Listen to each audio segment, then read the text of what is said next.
Good evening and welcome to ABW Radio Show. How do you work out the result of an Arsenal game? Well, it's whichever team is playing in blue is going to lose. And that was the case here. A 5-1 win versus Everton. And I'm joined by two people on the other side of the pond.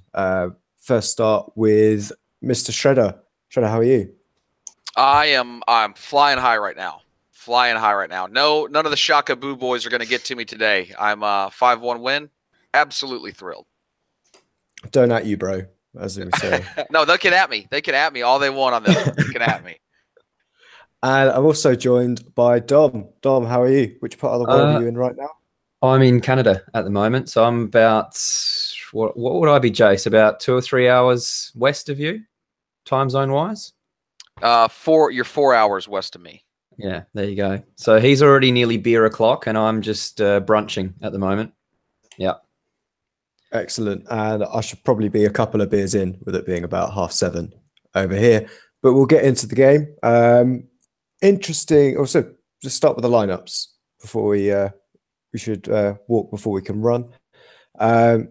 Chase, we saw Mkhitaryan come in and Aubameyang also make his debut for the club.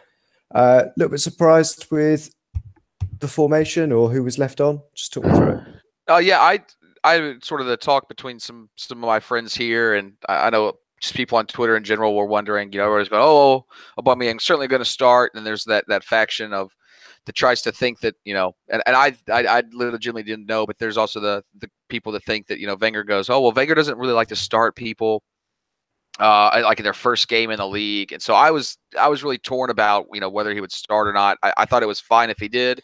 If he didn't, I would understand why. But no, it was good to see him start. I think coming from a league and country as physical as sort of the German game is, I think it lends yourself to maybe a little faster transition into the Premier League. You still got a lot of big center halves in Germany who like to throw their bodies around a lot. So I think the physicality, especially for Aubameyang, isn't so much of a stretch to that you have to really give him a lot of lead time into the match. But I was just happy to see sort of three in the midfield and then three up top as well. And four at the back is always going to be interesting as well. But obviously, we only allowed one goal today. But I think besides Aubameyang, it was what I expected. I know a lot of people were maybe calling for Wilshere. I'm not too sure that he's back to 100% fitness after his illness. So it really wasn't too much of a shock to me to see him on the bench. Yeah, over to you, Dom. Similar question. Lacazette not starting as well. Are we reading too much into that, or is it just a case of Aubameyang's coming in and he's the informed striker, even if it wasn't at our club? Yeah, I thought if anything, the surprise selection on the team sheet for me was Iwobi keeping his starting spot. I would have preferred to have seen Lacazette ahead of Iwobi, but I'm sure the manager has his reasons for that. Maybe he doesn't think that Lacazette will give enough defensive cover in that position. But I honestly, yeah, I did think it was a little strange that Aubameyang's probably been at the club for all of less than a week and he was, starting up front. Lacazette has been struggling for some confidence, though. It's been quite obvious to see in recent weeks that he's not been having a great time out there on the pitch. So maybe it was just a chance to give him a little bit of a break and get him fresh for what I assume will be a big Europa League campaign, since Aubameyang is not eligible to play. Am I right in saying? Yeah, he is indeed. Yeah, so I think maybe there's probably a little bit of that in mind as well, where he's a bit of both. I think he's just. It was pretty obvious to see, wasn't it? Anyone with a set of eyeballs could see that Lacazette was not having a great time of it, and was showing it visually on the pitch too. So yeah, maybe it was just a way to throw Aubameyang in. No pressure. There was not really too much pressure on him going into the game, really, was there? Everyone was just sort of excited to see a couple of new shiny players run around on the pitch, and they definitely put on a performance for us. Yeah, definitely. I think before we get into the game proper, just a shout out to everyone in the chat box. So you've got K-Man 1867 in there, Ark and Tiger, Norma, we've got Big Stefan Selby in there as well. Daniel Gordon. All great for you to have a great chat in there. Let's get in with the game. First minute seemed a bit like the rest of our games, to be honest. Early pressure on Mustafi, who just couldn't get the ball from under him, really. Had to play the ball out to check to clear it. Jace, what is this with our early start to games where we just seem to be too lax? I think it's been a problem, March, for a long time now. So I don't know if I wouldn't necessarily pin it on Mustafi. I think he's the one now that maybe is probably the one who's at the most fault, obviously, just right now. But it's been, an issue that we've had for many, many years now. And we've seen some teams take advantage of it and some teams can't. Luckily, today it was just, a foot or two where they couldn't take advantage of us and pip the early lead from us.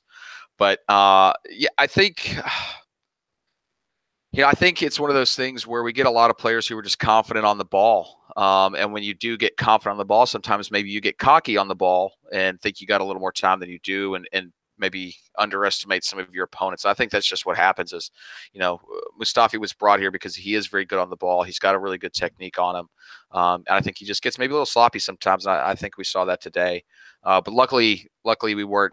It didn't come back to bite us in the butt there. But it just, it is worrying because better teams are going to take advantage of you. And, the first 5 to 10 minutes of a game can really set the tone. And we seem to rarely set the tone ourselves in those first 5 to 10 minutes. And we do seem to really sort of make some lax errors. I'm not quite sure exactly, obviously I think the times we've seen it the most are lunchtime kickoffs over in England, where it's really, really, we've had some atrocious, games at those times. And you think later in the day or even in the evening, you'd be a little more prepared and maybe be a little fresher. But no, it's fortunate we didn't concede there. And players are going to make a few mistakes. Sadly, I think the problem with us is we have a couple of players who continually make the same mistake, and you hope that they'll either learn on their own or it'll be coached out of them. But yeah, fortunate we didn't pay for it today. And I think Mustafi still had some rough moments, but he still had some really good moments in this match. And yeah, that definitely was a nail biter though early on. Yeah, definitely. Dom, we didn't concede from that chance, but 5 minutes in, and our 2 new men combined beautifully to set up Aaron Ramsey for the first goal. Talk us through it, especially that pass from Aubameyang out to Mkhitaryan. Yeah, I didn't really notice who that was until I saw the replay, and it was a lovely little. I think it was Ozil first to Aubameyang, and then out to Mkhitaryan, and then crossing in. So all the big names there, as far as creativity goes, were all linking up well together, which is really nice to see. And what is their first game, and like I said, it's not like they've been training together very long either. So it was just one of those typical free-flowing Arsenal moves going forward, which was nice to see. The number 7 not holding the ball, cutting in 4 times, and then pinging it across field to launch an opposition counter-attack. So I had to just remind myself that the number 7 that was running around out there today was not the one of a couple of weeks ago, which is quite nice to see attackingly anyway. Also no shins were hit by our number 7 today. No defender's shins were hit with a pass. I'm just going to throw that out there. just lazy 3 assists on debut. It's nice to see, isn't it? I mean, I don't want to harp on about the Sanchez situation too much, but towards the end of his time, I was just getting so frustrated watching him because you knew exactly what was going to happen. Yeah. The selfishness of his play was costing us more goals than he was ever going to contribute to. If you go back and see just how many times he gives the ball away, I think, obviously the Swansea game's not a good example, but it's just going to put the defense under unnecessary pressure, where you're losing the ball when you're not expecting to, and then all of a sudden opposition are just going to play a long ball up and get 2-on-2 or 3-on-3. So I was just really enjoying the freedom and the flowing play going forward today, where it was just that little bit more unpredictable. And if it's unpredictable for us to see, then it must be unpredictable for defenders as well. So I think that's why we saw so many great opportunities and so many players getting into space as well. Yeah, Yeah, definitely. I think that space was created. Sorry, Jace. no. As Go I ahead. said, that space was created, Yeah. or at least left there. And Aaron Ramsey is the man that took full advantage of the space left by the Chilean turnover machine that has now exited stage right. But Jace, how did you reckon to Rambo today? He just looked completely fit, which wasn't the case, I think, against Swansea. Yeah, I think part of that was Sanchez would have to drop deep, and then he would sort of turn into a midfield runner into the box, and I think that took away a lot of opportunities for Ramsey. And without that forward dropping so far back in the midfield, I think that allowed some more space for Ramsey to make those runs into the box that were maybe a little bit more hidden, or maybe just a little later there, because we had the ball in deeper position. So he's able to make that late run and then get that pull back, from the byline or close to the byline. And I think it's good to see him come back from an injury as well. I mean, let's not forget he's been out for a little bit. It feels, really, really good to see him sort of contributing like this so quickly after an injury. I know, Dom's harped on not only radio shows, but podcasts as well, of just about sort of how injury prone he is. And I think in years past, we've seen him rushed back too soon. And I think finally we're taking a little bit more time and getting his muscles back and stronger before he comes back, instead of saying, all right, you're back to where you were before, go out into a game. And now they're just waiting an extra game or two. And I think you see that, and you see that he still, even later in the game before he was taken off, still had a lot of energy, still was running around out there. And I think that we got to credit the sort of the physio staff for taking their time with him, because he's obviously showed that with the right team-minded players around him, he can really exceed. And I think that's probably the biggest thing. Just, all of Ramsey's goals seem to be really team-heavy goals. It's lots of touches on the ball. It's lots of 1-2s. And Sanchez is an exciting player, and he can create things out of nothing at times. Let's not deny that. He definitely did that for us while he was here. But you bring in a guy like Mkhitaryan, who's a little more team focused and a little more technical on the ball in terms of passing, weight of passing, and when to pass. And I think we started to see that pay off today, obviously, because Ramsey's goals were just absolutely brilliant, especially that first one, just with everyone involved. Yeah, definitely. I've got a question from Unique 79 as well that I think is pertinent at the moment while we're talking about how great the team is looking at the moment. Do you feel that the team is now united? Because I feel there was a bit of an issue when Alexis was still at the club. Dom, do you think that the team's got a bit more togetherness? I don't know if you guys listen, or the people in the chat box listen to Arsblog at all, but he had a fantastic interview with the one and only Ornstein, who's obviously Twitter royalty, and that was really interesting when he was asked about that on the podcast. And even though, like David Ornstein was mentioning, that even though obviously they're going to come out and deny that he was a disruption, so to speak, it was pretty well known that he wasn't exactly he wasn't one of the most popular of Arsenal players. He wasn't really, not only on the pitch, where he obviously everyone can see the quality that he has. He's a world-class player, but he's not exactly a team player. And apparently off the pitch, it was a little bit of a similar story where he just wasn't a social person with the guys. And I think so. I genuinely think so. I think if you put yourself in that position and you have a character like that, because I said it a long time ago, even at the very start of this season, if I was a left back and I'm making that overlapping run time and time again, and 9 times out of 10 that player should pass the ball down to you to create space, every single time Alexis burns you, he cuts in, he takes 4 touches of the ball, you've already made your run, he tries a crossfield kick, it gets cut out, now you're out of position and you look like a moron because we're getting counterattacked and you've been caught out of position when you've done the right thing by making the right run, you just went past the ball. So if you're a player, that's going to get pretty damn frustrating, where you're constantly not receiving the ball first time in the right areas to keep things moving. And yeah, I think, when the last season where he had all of those goals and assists, it masked that. The players probably weren't as frustrated because he was also producing on the other end. But as soon as that production goes down, that stuff is going to be highlighted as we all saw this season. So I don't think there's any question if you get a player like that in your club, whilst they're doing amazing things, you can kind of brush over it. But the minute that they start having a bit of a dip in form and production offensively, then it is going to cause issues. Yeah, definitely. We'll move on to 13th minute. Another goal. Koscielny with this one. Arsenal scoring from a corner. We need to get a klaxon for that, I think, because it happens so rarely. But Koscielny completely unmarked at the back post. Everton all over the place defensively. Shredder, talk us through it. For that goal. Yeah, it was actually it was a great flick on by Mustafi as well at the near post, and I think something that we continue to see sort of in our set piece strategy is find that guy at the near post and let him put it sort of further into the box at a different angle and see if we can't confuse some people. And if people talk about how bad our defending is consistently, if you're Sam Allardyce, you just purchased Eloquent Mangala, and holy crap, what an absolute shit show he put on today out there for them.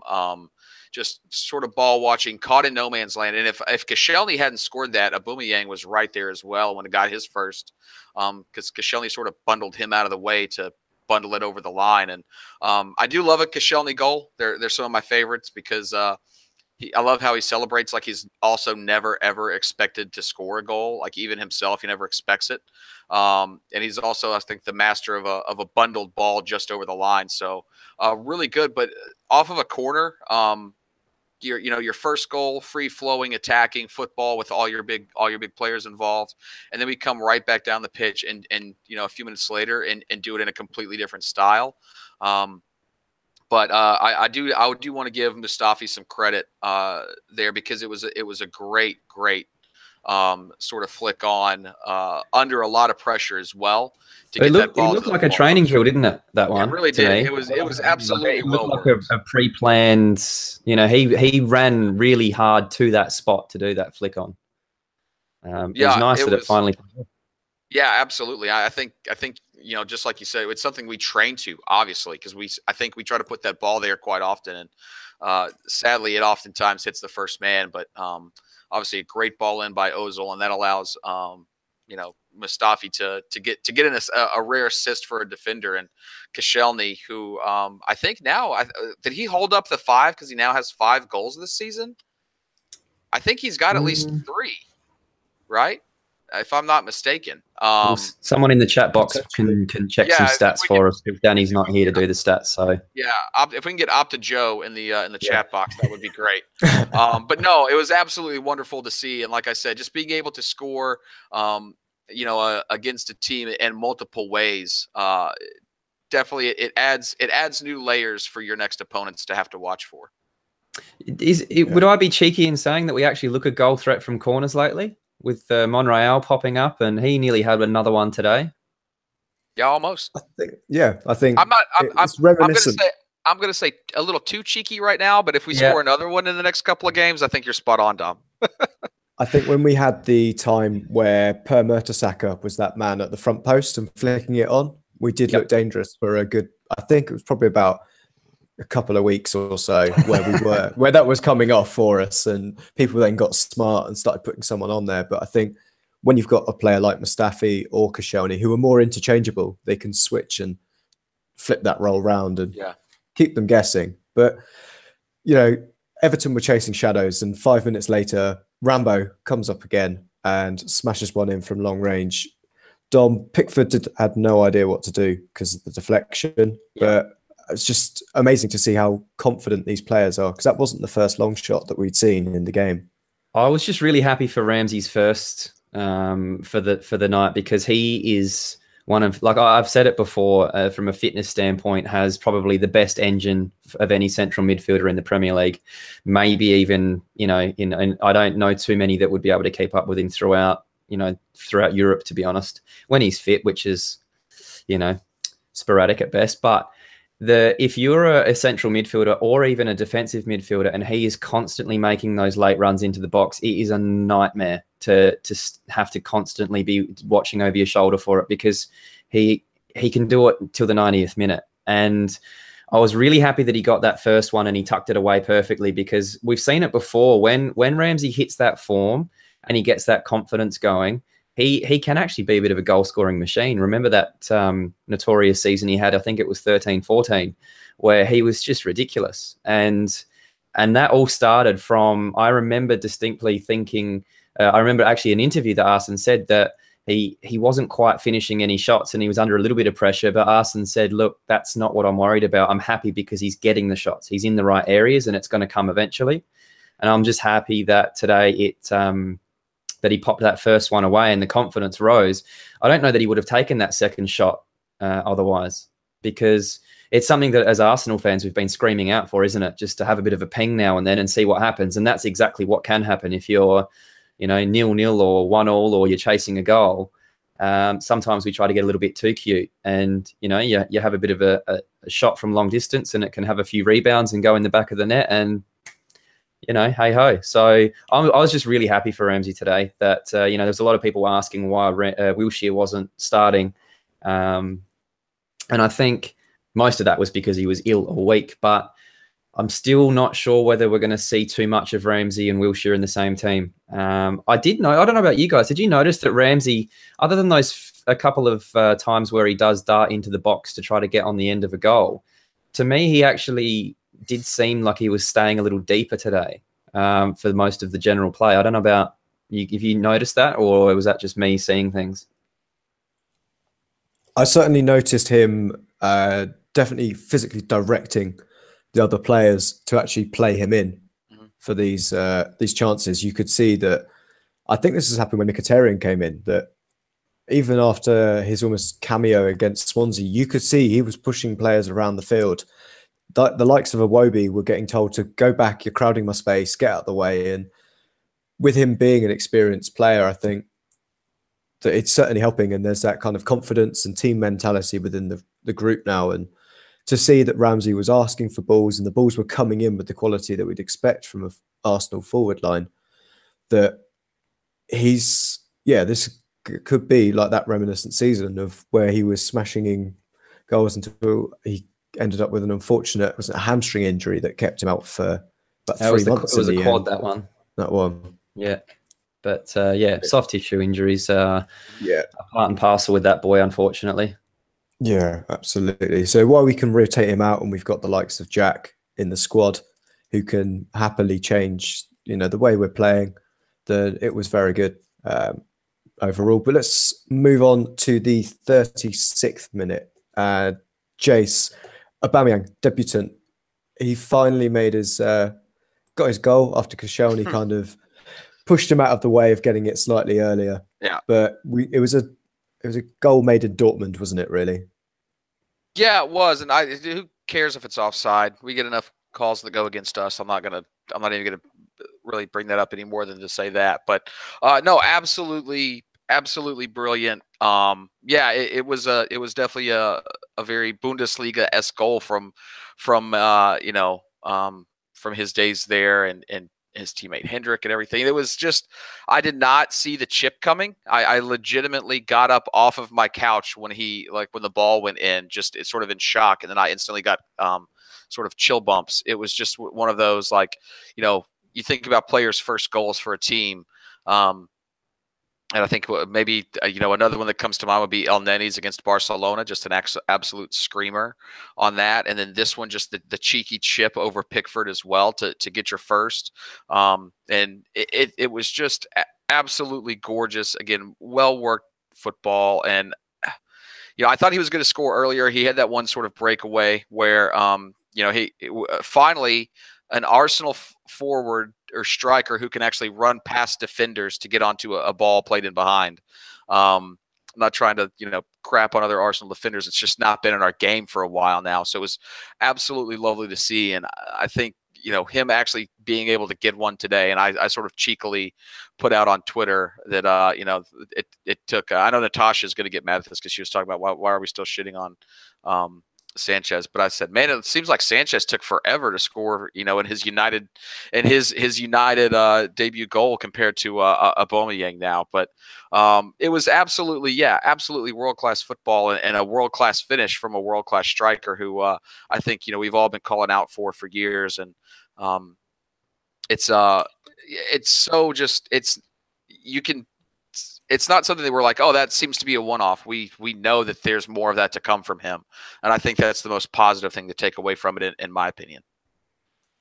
Yeah, definitely. Dom, do you think that this is going to be a combination we're going to see for the rest of the season with Mkhitaryan playing balls into Aubameyang to get the goal? I hope so. Someone in the chat box saying Aubameyang is not world class. Well, when you're the top scorer in the Bundesliga and you're outscoring people like Lewandowski and you score 31 goals in the season, then I'm not sure what your definition of world class is, but then, not many people have done better than that. So, wasn't there a crazy stat like Mkhitaryan and Aubameyang combined for 60 odd goals in their last season together at Dortmund, between the two of them, goals and assists together? Crazy. So look, if they can, get that connection back a little bit, then you add in people like Ozil and Ramsey and hopefully Lacazette as well, then, we've definitely got the attacking options to cause teams some issues. I don't think anyone was too concerned about the attacking side of our game post-transfer window. I think it's definitely the defensive side of the game. I don't want to say much more negatively on the game other than this, and that's that even though we were up 4-0 and 5-1 at some points, Everton, had they had a little bit better end product, probably would have scored another couple of goals, because we still looked like Michael J. Fox on a tightrope. That's how steady we were in defence. So there was still some 2-on-2s, and there was actually a 4-on-2 in the 80th minute. I remember marking that down, just thinking, this is just, peak Arsenal, isn't it? But look, I'm happy to win game 7-6 and not be Man United, to be honest. So I'm all for it. Yep. Yeah, certainly. We'll have to know what Jose was doing to Mkhitaryan up at Man United before he came here, because he looks like wing back, which is where Sanchez is going to end up in about 3 weeks, hopefully. Yeah, absolutely. So we came into half-time 4-0 up at that point. Michael Keane had to come off for Everton for dizziness. I didn't see the incident. I just assume it was chasing shadows that led to that. But we did see Koscielny come on for Monreal. Dom, is it worrying how often that Monreal's been coming off recently for little knocks and strains? Yeah, I'm not sure what's going on there. I think today they said something about a knock to the hamstring or something like that, with more of an impact injury, like a corky, basically. I don't know what you guys call it, corked thigh or something, which can be pretty painful and annoying. But hopefully it's not anything, a recurrence of the ankle issues that he's had recently, because I think that's what's kept him out a little bit. So yeah, what confuses me is the lack of trust in Kolasinac. I'd be interested to know what you guys think about that, where even when Monreal hasn't started, it seems like Ainsley Maitland-Niles has been a preferred. You've been Dannied. He's been a preferred option. I'm just going to call him AMN. He's been a preferred option in that left-back spot, which, by all accounts, he's not a left-back. And you've got the Bundesliga left-back. Team of the year, wasn't he, last season? And he's not really been trusted, which I'm not sure if it's an issue with the manager not trusting him, or if he's just trying to give him some more time, or maybe he's been injured or not fit. I'm not sure. I think he's a little bit shell-shocked from the fact he came in and had to play behind Alexis. That certainly doesn't help anybody when they're trying to learn a new league, especially at left-back. Jace, Kolasinac at left wing-back, or just left-back as a general point. I thought he looked like a headless chicken, to be honest. When was the last time the guy played? He came. He played a couple of weeks ago. Exactly. You've proven my point. So we can't remember. So it's gonna take a little bit of time for one. It's his first season. Knock some rust off. He got injured. He's been coming back, getting his fitness. I do think, there are some times when he may not seem to be in the position where we all want him to be in. Let's not sugarcoat anything. There are times when I think he gets a little too far up the pitch. He wants to contribute offensively. We saw early on in the season that he's absolutely 100% capable of doing that. So I think he does get sucked up the pitch a bit, and it's going to be a growing pain. And hopefully, Boldy will just pull him aside in training and say, "Hey, just hold off on that. Just wait on those runs a little bit longer before you just go wandering up there." But I like him as a player. For a guy his size, he's got good speed. He can put a tackle in. He can put a cross in. He can go around players as well. So I think it's just him actually getting maybe a little more playing time underneath his belt with us. And then, but right now you can't bench. If Monreal's healthy, you can't bench him. Absolutely not. I love Koscielny to death. I do think he's probably our future left back / left wing back, depending on what formation we play. But at this point right now, absolutely, you got to stick with Monreal because he's the man on fire, and maybe try to get Koscielny some games in Europa League to help him find his find that head, so he's not running around headless anymore. He's running around at least maybe with a head. Yeah, certainly. 51st minute, Arsenal, coming out. This isn't the first time this season that we've gone in 4-0 up and kind of come into the second half and second or first gear, overplaying in our own half, and that led to Theo Walcott getting a chance. Theo Walcott crossing a ball was a surprise, especially when it made it to its man. I don't know where he's learnt that from in 2 weeks, but a great chance for them, really, that Czech managed to get a hold of. But I think that's where his injury came in as well, if I'm right in saying, in that incident, which we'll talk about in a second.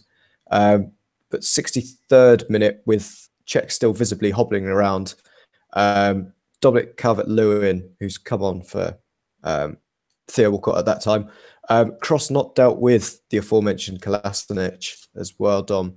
Would you have thought he should have been able to do more? He was out-jumped by the man, and a man of that size as well should be really holding off an attacker.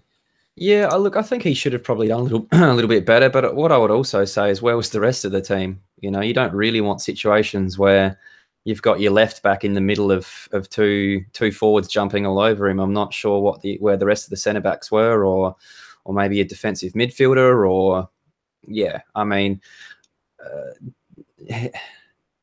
I think what you don't want to end up doing, the way that I see teams conceding goals, is where you turn one mistake into two mistakes into three mistakes, boom, goal. If that build-up play, there was only one mistake made, generally you can sort of get away with that.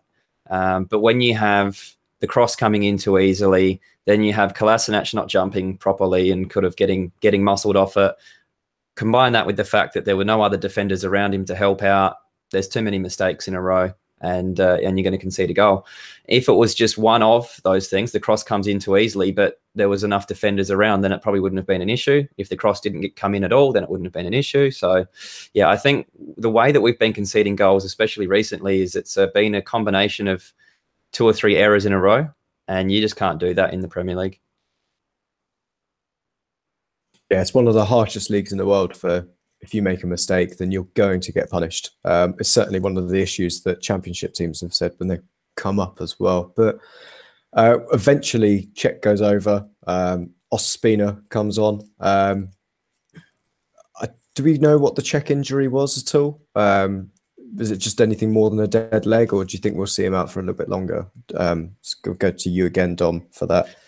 Again, I'm not too sure on that one. I think it may have been another impact injury. Can't remember what one it was, where he tried to come out to smother the ball, and the striker ended up getting a toe on it first, and it came off the post. I just think that impact in general must have... I'm hoping it's just an impact injury, because if he's tweaked a calf again, which he's done before, he's going to be out for a little while. And even though he hasn't been in the greatest of form, I'm not sure that having one goalkeeper in Dave the Binman really fills me with much more confidence, to be honest. So hopefully it was just a little knock or a little impact injury. But for a goalkeeper to end up coming off, it's usually not amazing news. But to me, it looked like it must have been more of a knock. Cool. Jace, Ospina coming on, is that how do you feel about our goalkeeping situation at the moment?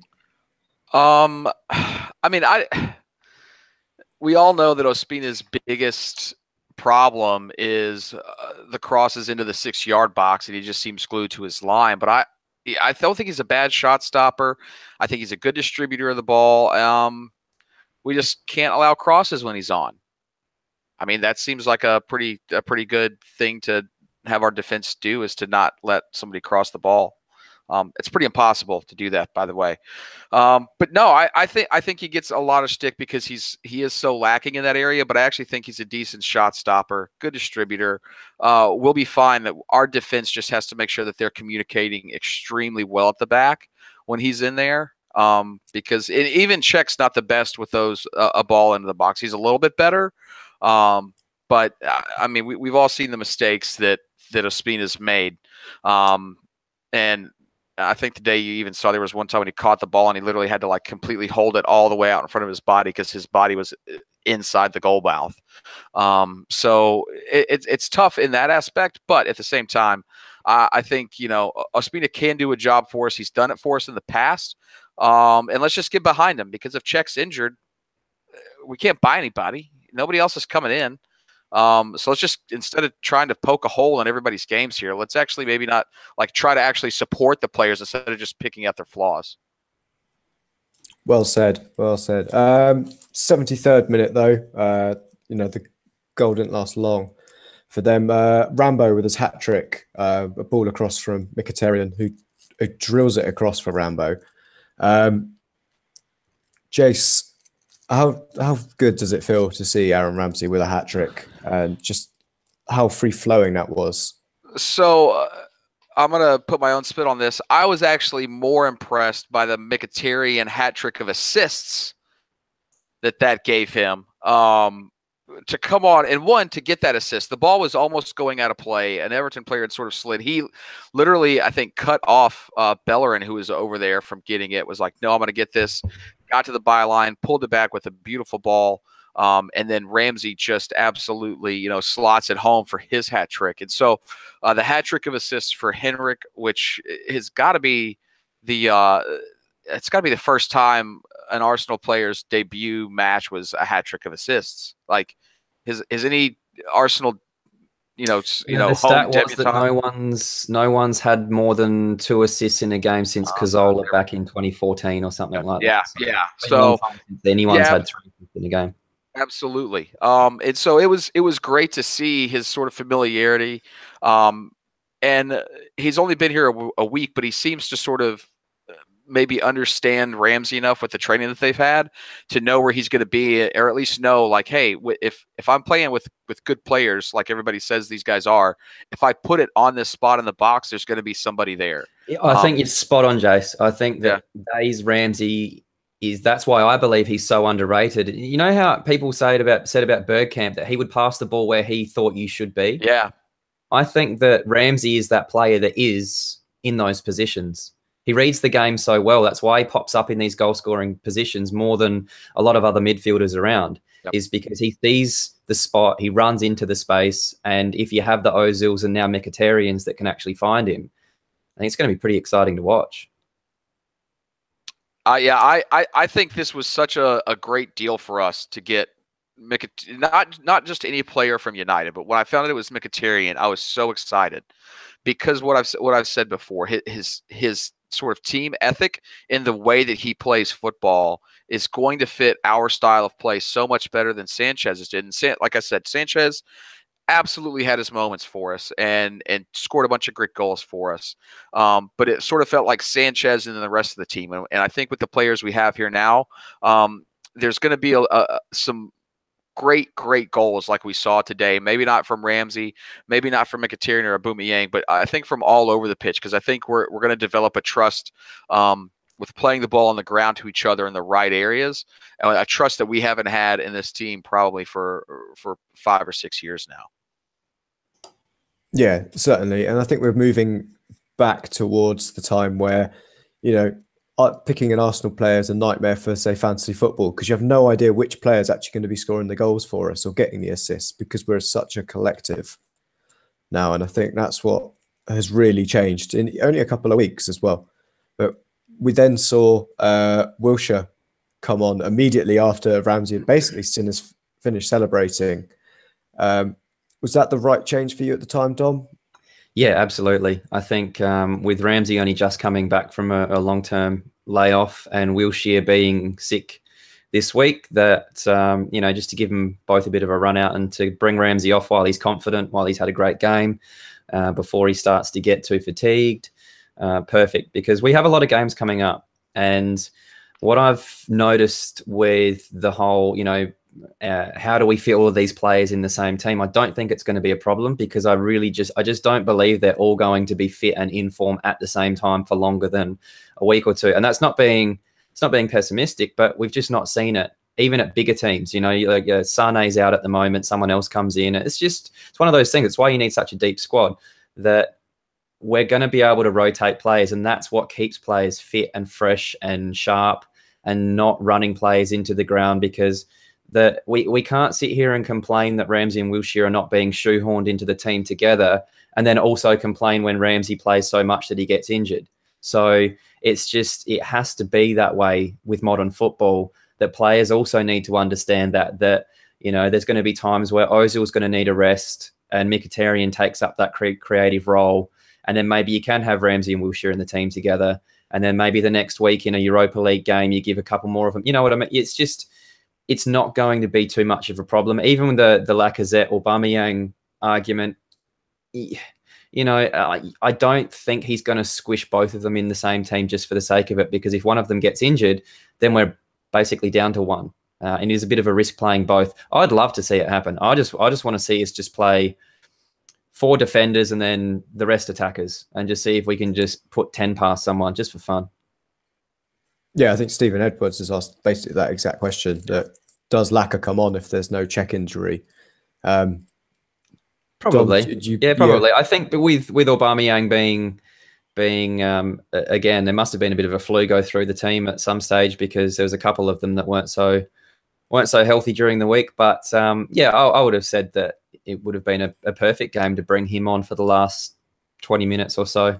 I actually think Oba brought the flu with him. He missed the bus bombing trial earlier in the week in Germany, and was getting slated actually in the press pretty viciously in Germany for missing that. Missed it with the flu, and then, funny enough, the same day he shows up, signs for Arsenal. Guess who's announced that they have the flu? Jack Wilshere.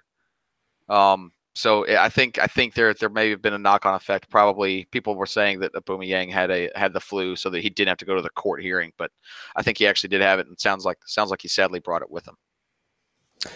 Well, that's not part of the transfer that we really wanted. But no, we could. I'm sure we got charged for it, knowing us. I'm sure they put it in the wage structure somewhere that we had to pay Dortmund for that part of the flu. Yeah, but yeah, we're coming towards the end of the game now. So if anyone else has got questions, stick them in the chat box and we'll start picking them up. The only other note I've got from the game would just be the penalty call towards the 90th minute for Dominic Calvert-Lewin. I think this would be unanimous if I say that it was a dive. Dom, did you agree? Do you remember? Yeah, absolutely. He got a good position and then literally stopped, knowing that Mustafi was behind him, and then dove forward. And the referee was in a perfect position, and I think made the right call. I don't think I saw the Everton bench kicking up a fuss, but you expect that. But on replay, I don't think they'll have too many arguments about that one. Cool. Jace, same for you as well? Yeah, absolutely. Dom summed it up magnificently. Perfect. Right. Let's get into some questions as well. Got one from Kman1867. I'll fire this one over to you, Jace. As well as Aubameyang and Mkhitaryan coming to the club, we've also seen Alex Song coming back. Has been released from the club. He was at Russia, Rubin Kazan, I think, off the top of my head. Is this going to be a Flamini situation where he ends up signing a contract with us, or do you think he's just there for just giggles? It's tough to say. I'm of the mind that Alexander Song was not nearly the crap player we all think he was when he was with us. I think it was both of RVP's most notable volleys came from assists from Alex Song. I think just tactically speaking, I wouldn't mind having him around just to have a little more depth in midfield now that we've gotten rid of, Coughlin. I think, say what you want about Coughlin, but like Dom said, we got a lot of games coming up, and you get one injury to Jack or Shaka or Rambo or El Neni, and then all of a sudden we're real thin in the heart of that midfield. So sure, like bring him on and let him play. I don't think I want him as our starter every match unless he's just all of a sudden turns into 2010, 2009 Alex Song. But it's good that we bring him back.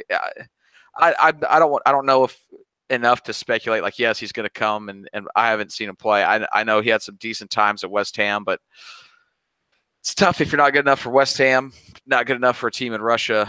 Really, what can you do for us at Arsenal? But at the same time, we brought a kid back on loan from Charlton who ended up sort of saving our season. I hope Jace isn't listening to this. No, I think Jace is just so drunk he can't remember his own name after Rambo getting a hat-trick and the Welsh winning the rugby. Yes. So, yeah, shout out to Jace, of course, who I'm sure will be giving me pelters if I don't say give us a thumbs up if you enjoy the show. Give us a thumbs down if you're just a terrible person. Although, please don't, because, thumbs up are the best. Another question. Let's jump in for one from AFC Cam. Dom, are our defenders and keepers poor quality, or is it just the coaching? Well, as far as if they're poor quality or not, I don't think so. I think we genuinely do have some world-class defenders. Koscielny plays for France, Mustafi plays for Germany, Petr Cech's been, one of the sort of best goalkeepers for his country for a long, long time. And I do like stats here and there. It puts certain things into perspective. And Petr Cech's conceded more goals in his time at Arsenal than his entire Chelsea career. I think that just is a result of the styles of philosophy between the two clubs. And, even I can answer two questions in one with the Alex Song thing. It wouldn't surprise me. I don't want it to happen purely because Arsene Wenger does not play with a defensive midfielder. And Alex Song is not a defensive midfielder. He was always pushing forward, trying to create, trying to not score goals, but he wanted the assists. He wanted those Hollywood balls. As far as a Kante type player, the last time we had one of those would have been Gilberto. And you look at the Arteta experiment. He was a ball-playing, creative player from deep. It wasn't about winning the ball back. It wasn't about having a destroyer or a breaker-upper of play. It was about ball playing. And then he played, and then you've got Xhaka there now. And as John Welsh will tell you, he was never a defensive midfielder at Gladbach. So I think it's very, very, very obvious now that Arsene Wenger does not want a defensive midfielder. He wants his deep-lying playmaker. That's what he wants. And as much as we all would love a defensive midfielder to break up play and start some counter-attacks and just do the simple stuff, it's not going to happen under this manager. So I genuinely do think that we have some world-class defenders. And we've seen it before when, look at the FA Cup game against Chelsea, the final where everyone dug in and everyone defended. That wasn't really the direction of that's not how we normally play. That was a game where we all looked and went, wow, that was certainly a very special performance from Arsenal, but it's not generally what we see week in, week out. So I think we will not see too much defensive stuff from Arsenal until the manager disappears. So I think, Dom, on that as well, I think it was when talking about the defeat over Chelsea just a few weeks ago. I think after the match, El Neni was praised for his defensive performance that match. Yeah. Wenger specifically told him, hey, I want you to just sit in front of the back four. Just do that right now. That's all I want you to do. So obviously, typically, he's telling those players, you have freedom. Roam. Do what you want. If you can break up play, break it up, but I want you to get forward. That's obviously what he's telling. If he's going to pull you aside and go, hey, do this, it's probably not what you were doing before, which was having more freedom. And I think I we saw remember that. an Arsene Wenger interview recently about Coquelin.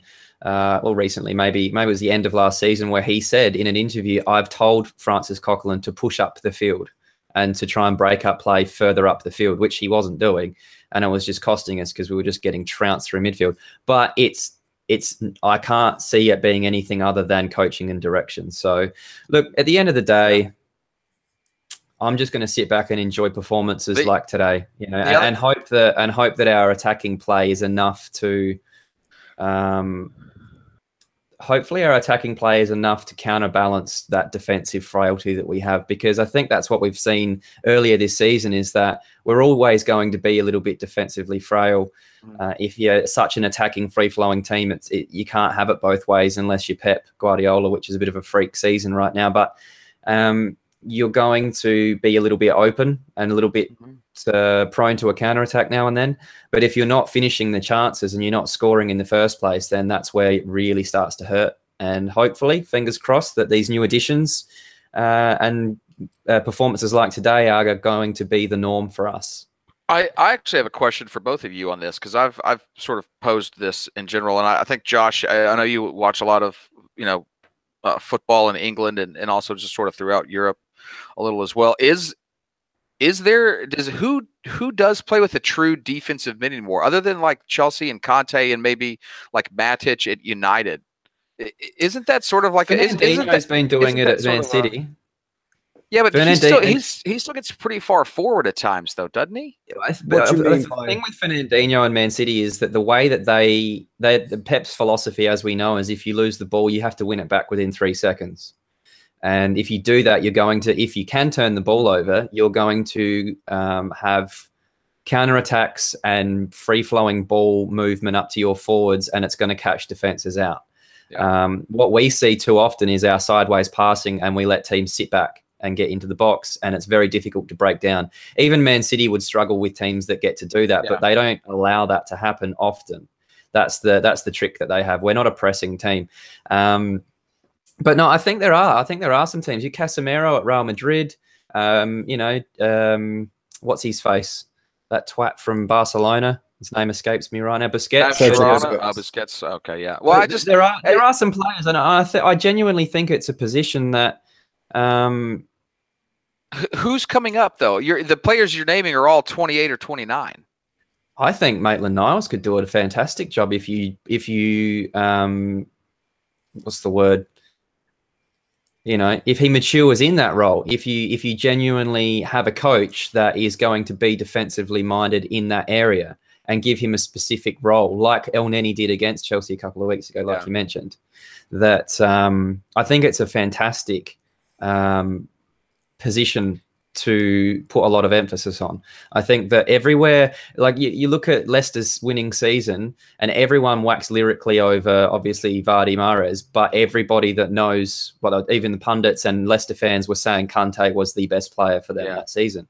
They are so important when you get a good one, and I just, look at Arsenal's most successful years, Petit and Gilberto, defensive, powerhouses.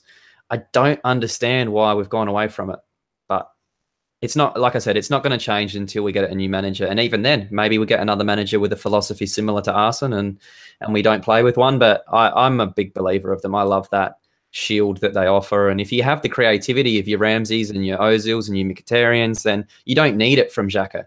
You need some defensive stability from that player. You don't need 15 creative players on the pitch, but that's just my viewpoint on that position. Yeah, I'd say where you're actually seeing a defensive midfielder or DM, as we're referring to them as, you actually see them in world football coming up at the 3 at the back formation instead. That's where you saw the likes of Bonucci. I would call him more of a defensive midfielder than a centre-back because of how he was playing. That he's sitting in the same position that your DM would. He's shielding that back too. So you've got the likes of Koscielny and Balzagli either side. They're the centre-backs, per se.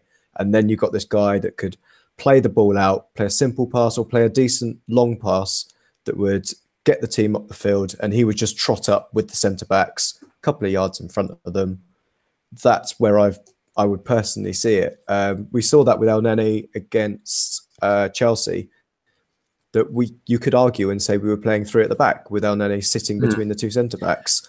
It's only become an in vogue thing that you refer to it as three at the back if the centre back's playing in that position, or if a midfielder's playing in it, then it's a two. But there's very, very little difference between the two formations, to be honest. The other thing I like about that is it allows the fullbacks to get forward and not worry so much about being caught out if you've got that person that can run across and cover down the sidelines as well, should there be a counter-attack, and you've got that defensive player sitting back waiting for that to happen. But yeah, we've needed that since Bellerin came through the side. We saw it that we became too unbalanced when Monreal was pushing forward as well, because we didn't have that DM. So he had to come back and sit.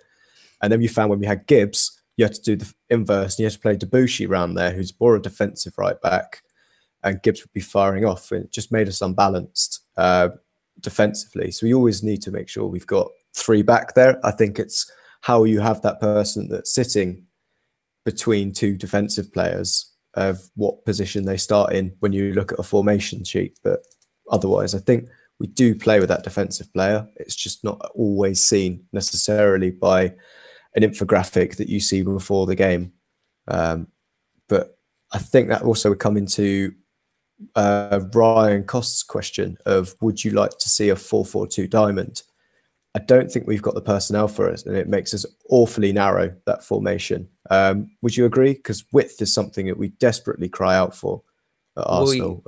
I agree with you, but we don't play with wingers anyway. That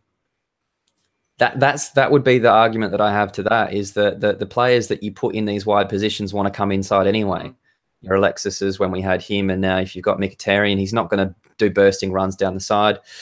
And the fullbacks, unless they can create that width, we're not really stretching teams down the sidelines anyway. But again, I'd love to see it. Like I said, I'm a big fan. If you went 4-4-2 diamond, you have the back four, then you have Xhaka sitting in front of them, Ramsey and Wilshere, or you could have Ramsey, Mkhitaryan, or a combination of those three. Ozil as an attacking mid, and then Aubameyang and Lacazette up top. It would be awesome to see. The problem with it is, like I said earlier, that you're basically risking a situation where if you get an injury or something here or there, then you're really costing yourself. So, that goes in with someone's comment.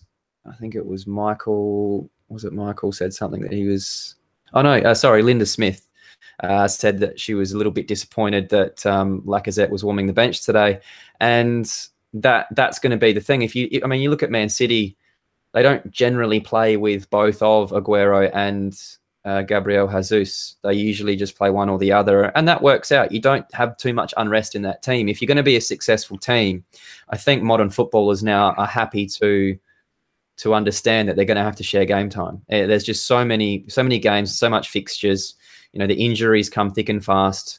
That gone are the days where you're going to just stick Thierry Henry up front for all 38 Premier League games and every other game of the season, and that's just going to be your team sheet. So I'd love to see it. I really, really would, but I don't think it's the most sensible thing to do either. Yeah, I think it's also one of those that I don't know if you guys have seen it as well, where they were bringing out those classic formations from title winning sides from either Arsenal or Man United, and revealing how many times that team had actually started a game together. And I think it was the Invincibles side that, when you think about it, Lame at the back, Sol, Colo, Lauren, Ashley Cole at left back, moving up through the field. I think we can name all of them, but that team only started 2 or 3 games at all in their entire time at the club. So I think it's another thing that we're looking at it, that rotation is a thing. And Arsenal, it's always been a thing, really, that we're never going to have our strongest side out week in, week out. And I think having someone like Lacazette on the bench is a wonderful thing to have. We've been crying out for strength and depth for so long within the side. But I don't know if you guys agree with that. That's why I don't think we'll ever see Lacazette and Aubameyang start a game together, but more as a last ditch, oh God, we really need to get a goal because we're 2-0 down. But Jace, would you agree with that? Wholeheartedly. Cool.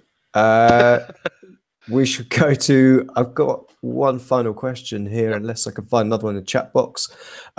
Michael Hyman, is anyone else worried that we will be short of attacking options in the Europa League? Obviously, we've gone that Aubameyang is cup tied because of Dortmund's fact that they're still in the competition. Jace, is it between Welbs and Lacazette? Yeah, it is between them. I mean, we still have Nketiah, who will probably bring off the bench there as well. But yeah, I think we're going to see a lot. I think we're obviously going to see Lacazette start there, Welbs, and then probably like Nketiah and Reece Nelson come on off the bench from attacking options in wide places. So I'm not so concerned with it. I think the one other nice thing is that'll, leave Aubameyang fresh for we need to make a better push in the league. I think that'll allow us to do that.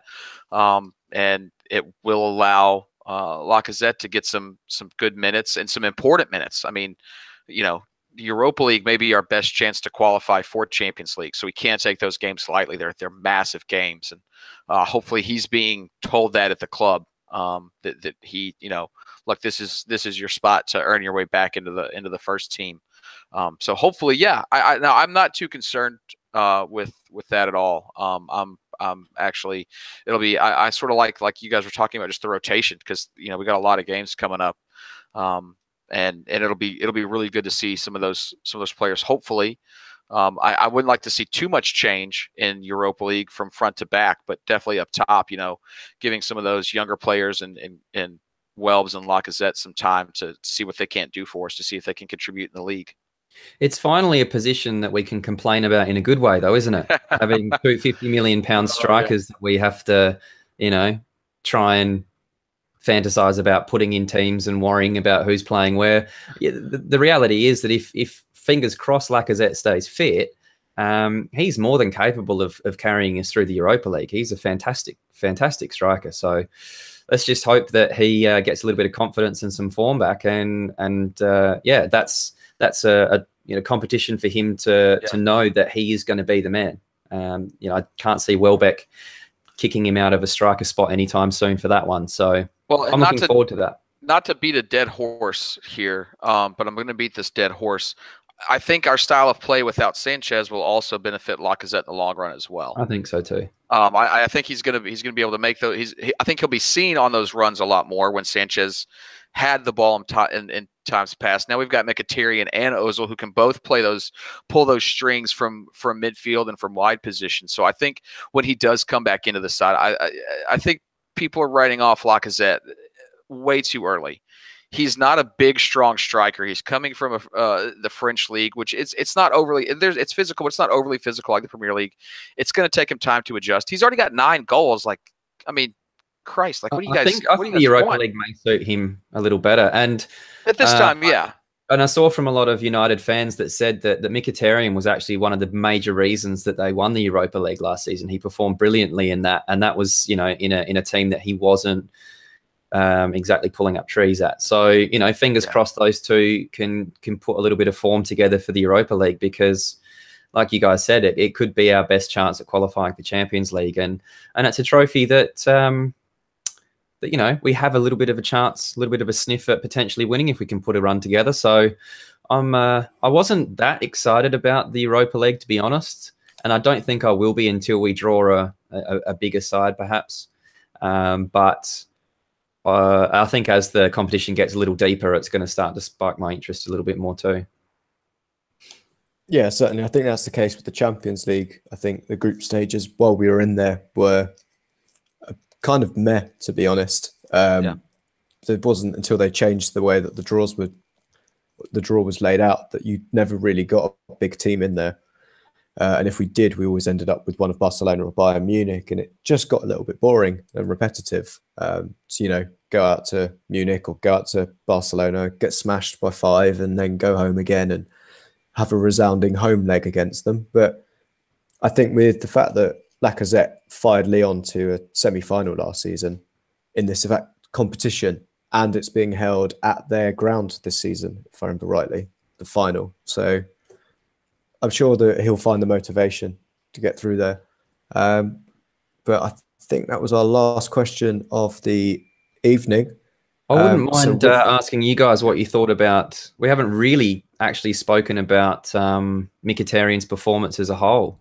Was there anything that surprised you about his performance? Because I know that there was a couple of things that, not necessarily the offensive part of his game, but I thought that he worked really, really hard today. Yeah, I think he'd come across to me stockier than I would expected. In terms of his build, I thought, it was going to be similar to an Ozil of a couple of seasons ago, before that he'd started going into the gym and bulking up his upper body. But no, the fact he was holding men off the ball and really getting down and dirty with it, really, was a great thing to see. It wasn't something I really expected, because I just almost had the assumption that if, Mourinho's not using you in his team, it means defensively you're just a shambles. But he really has surprised me how he's hit the ground running. And I think it's just the system suits him down to the ground, to be honest. Jace, what about you? I mean, let's not forget this. He seems like a very sort of, I don't want to call him meek. I think that's probably not the right phrase, but he seems just like a very down to earth, sort of salt of the earth type of guy who just wants to play football and have people appreciate his football. That seems like that's what he wants. And I think today we saw maybe another side of him that I think Wenger spoke about, is he's hungry to prove people wrong about how he performed at United. And he's out to prove a point to United for saying, like, look, this is what I could have done for you. And this is the player you could have had if you would allowed me to be myself and not stifled me. So it's great that we've got a player like him who seems like an absolute brilliant, nice bloke, have that chip on his shoulder as well when he's out on the pitch, wanting to prove people wrong. Because I think time and time again, this team gets accused of possibly being too nice at times and not having a chip on their shoulder and being maybe a little too laissez-faire with our attitude. So to have him come in, and you could see the determination in his face today, and that's what was so, I think, for me, sort of positive about it.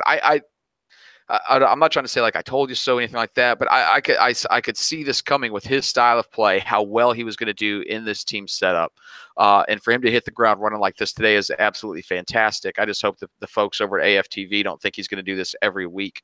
I was just about to say that, Jace. When he only gets 2 assists, they're ready to sell him off to. Your creative players are going to have off games where it just doesn't click for them, and it's going to happen to the best players in the world, but. They're already setting Aubameyang up for failure as well. Basically, like they're saying he should get like 30 goals practically by the end of the year. Like let's be realistic, folks. Like this is a hard league to score in. The thing with Aubameyang today was the signs that I loved were that he, first of all, that pass out to Mkhitaryan to set up the Ramsey first goal. That was really nice to see. But obviously the first glimpse of it was the Ozil ball that he played amazingly, through all the defenders, and Aubameyang was just so lightning fast. We haven't seen that from someone for a long time, and that is going to be the difference between him and Lacazette, is that Lacazette isn't capable of that run. Giroud was never capable of that run, and now finally Ozil has a player that he can look up and play those types of balls that he's capable of. And I think that's where Ozil is so fantastic, is that there aren't many players in the world that can play that ball time and time again. That's going to cause the defenders all sorts of grief. But, Aubameyang's debut got an offside goal. He was basically in the stands when he kicked it, which was awesome because it's about time we got one going our way. But other than that, it's not like he was involved in as much as what Mkhitaryan was. It wasn't like he had 15 shots at goal or anything like that. It was just a really nice, tidy home debut, fantastic finish, made some fantastic runs, and there's some really positive signs to build on. So, and I think the key, for me at least, going back to like Josh's original question with Mkhitaryan, for me he was the man of the match. I think they gave it to Ramsey because you got to give it to the guy who gets three goals, whatever, fine. But he wouldn't have got those goals, obviously. I mean, it was 2 direct assists to Ramsey for Mkhitaryan there. Plus, him and Ozil were just in every single creative move that we had this match. And so what's going to be difficult for teams is, like you were saying before, Jace, is if Mkhitaryan does have a bit of an off game, maybe Ozil pops up and has a terror. And then if Ozil's a little off because he's being double marked, maybe Mkhitaryan is more free and gets a bit more space, which is probably what we saw today. I think that teams are going to be a little bit more Ozil conscious for the time being. And if that means that he's just going to be driving the team forward and playing from a little deeper and getting things moving while Mkhitaryan is pulling the strings, then so be it. But I think you saw part of that today, actually, early on in the match, where when Everton did have the ball, they couldn't get as far forward, especially in the midfield, because their deeper midfielders had to respect Ozil and Mkhitaryan. You absolutely have to have a guy around them in case you lose the ball. And I think that's why we saw some ineptitude in Everton's attack early on, because you have to know where those guys are at all times. And you're gonna hesitate to go forward to check over your shoulder and see where those guys are at before you move forward. And I think that's where we're gonna really cause, maybe not back lines, but we're gonna be able to open up some midfields this year with those two, like a hot knife through butter at times with the way that they play and how creative they are. And that's, I think you're spot on. It's so right. If Ozil's having a bad game, Mickey can pop up, or vice versa. And plus the way that they sort of interchanged today, specifically Mkhitaryan and Iwobi, I think really caused a lot of problems for sort of the defense there for Everton, which whether it's Iwobi or somebody else that we put out there, I think it'll be good to see sort of that fluid interchanging across that sort of that second three right behind the striker that can really create havoc and create and open up a lot more for Aubameyang. Yeah, just one of the players that you mentioned there as well, Jace, one that we should probably mention, because I think personally had a really good game and he's not always brought up on it. Alex Iwobi, what did you reckon to his performance? Because I think since Mkhitaryan's come in, I think that he's getting players around him a lot closer, so he has more options to basically play the pass off. I think we saw a couple of times that his dribbling was shown to be, I still think, one of the best in the club. But how did you feel that he performed today? Obviously, I still think he's a young player, and so he's going to make some mistakes, and there's going to be he's not going to have the intuitiveness of an older player, and so we're going to have to just deal with that, and he's going to make some mistakes, but I was very happy with his performance today.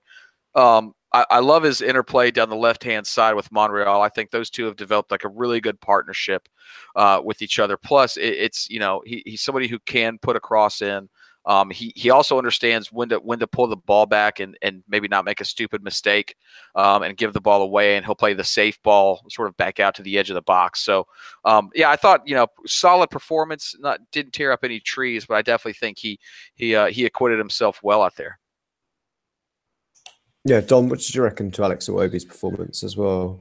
It was okay. I don't think it was anything to get too over the top about, but it's something for him to build on. I don't think that he's been in the best of form, and I don't think he's going to come off after that performance and be too down in the dumps either. So, we always like to pick at certain players. I know that I've done it before, but at the end of the day, we all want them to succeed and we all want them to do well, because that makes the team do well, and that's what we all want. So, look, I hope that it's something that he builds on. I still think maybe he was thrown in the deep end a little bit earlier in the season, and there wasn't really a chance for him to do what we did with Lacazette today and give him a little bit of a rest and bring him off, because we didn't have the likes of Ramsey and Wilshere fit at the same time. We haven't had and then Theo Walcott gets sold, and Iwobi's sort of been shoehorned in with the Alexis situation. So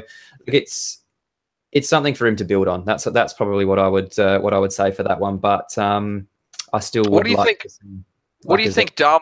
And I know our good friend Lord Hill Wood, always wonders at his age and his fitness.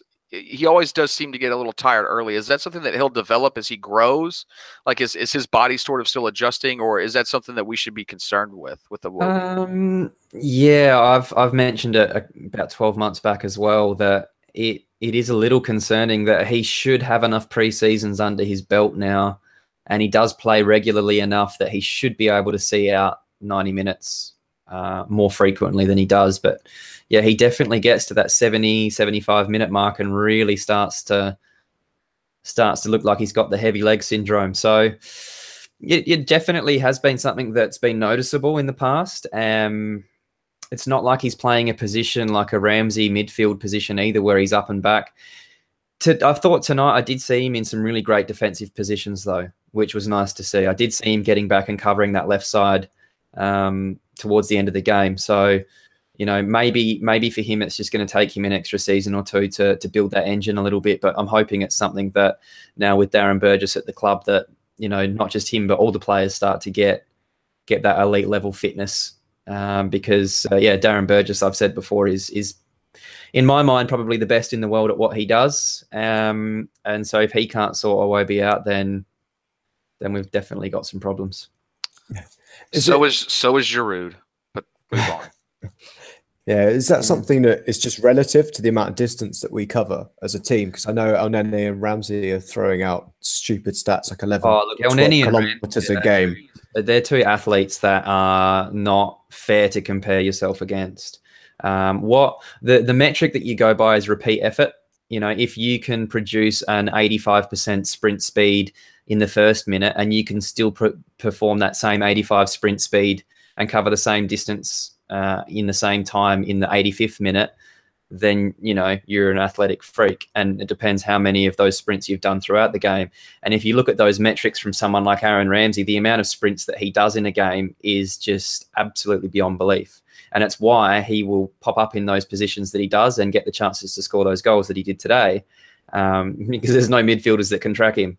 It's just impossible. So that is his greatest asset, I think, as a midfielder, is his ability to just keep performing those same runs over and over again and grind whoever is supposed to be marking him into the ground. And your central defenders are too worried about the strikers to worry about Aaron Ramsey popping up. So, you know, you don't want to be comparing yourself against it. And Elneny has an elite engine too. Don't get me wrong. He's another one. But yeah, look, I do think Iwobi that is one part of his game that he needs to get better at, because, you know, if you are getting to that 75th, 80th minute and they bring on a substitute and you can't cover and you get caught out of position because you can't track back, that's how you end up conceding late goals. So definitely something that he will need to work on. I've done it, Danny. Put myself on mute. So I think that is everything for today. Next game we have got is against another small team away from home. I expect a better performance in the North London derby. Just quick thoughts from you guys on, do you think the same team and formation for that game, or would you make a slightly different change for the North London derby? I'd probably go with the same team. I would be inclined to drop Iwobi for Wilshere and just overcram the midfield a little bit and just go on the safe side. I think that would be a sensible option. Just hoping that Wilshere's ankles can take a battering from Eric Dyer and Dele Alli if they can get close to him. But yeah, thanks to everybody in the chat box today. You've been awesome as always. And thank you to two guests this evening. Cheers, Jace, and cheers, Dom, for everything. Thanks for having us on. Thank you, and thanks everybody for watching. Cool. We've been a Burkamp Wonderland. This has been the Everton radio show, and we shall speak to you North London derby, which I think is on Saturday. Yep. And I cannot tell you who is hosting and who's on the radio show. Lunchtime kickoff, so. Yeah, but that's what we'll next to you. Yeah, thanks for having us, and we'll speak to you guys soon.